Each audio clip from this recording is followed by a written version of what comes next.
Vətəndaşları ən çox narahat edən məsələlərdən biri də dövlət özəlləşdirmə paylarının qiymətidir.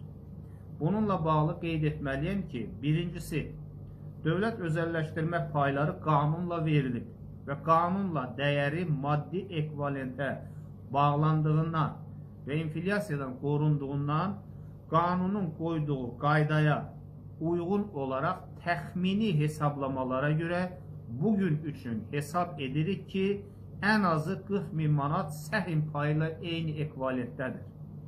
Çünki 1997-ci ildə Əmlak Komitəsinin 222 nömrəli əmrində olan hesablamada hər dövlət özəlləşdirmə payının dəyəri ən azı 2000 Amerika Birləşmiş Ştatları dolları olduğu bildirilmişdir.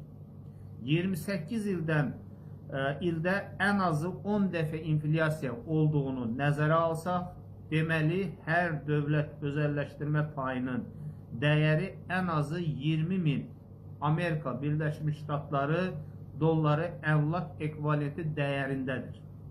İkincisi, əgər qanunlara uyğun düzgün hesablamalar aparılarsa, Ulu Öndər Heydər Əliyevin imzaladığı qanunla bütün özəlləşdiriləcək orta və iri müəssisələrin əmlak dəyərinin ən azı 65%-i dövlət özəlləşdirmə çekləri ilə aparılmalı idi.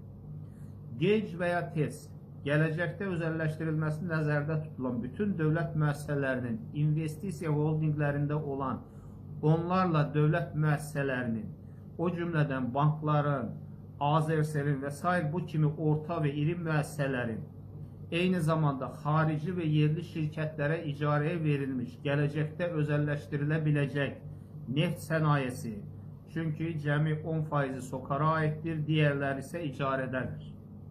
Və həm də mədən sənayesi, xəstəxana, poliklinikalar, ali və peşə təhsil müəssisələri, mənzil istismar sahələri və s. nəzərə alsaq, bu zaman hər dövlət özəlləşdirmə payının əmlak ekvivalent dəyəri bəlkə də 200.000 manat hesablana bilər.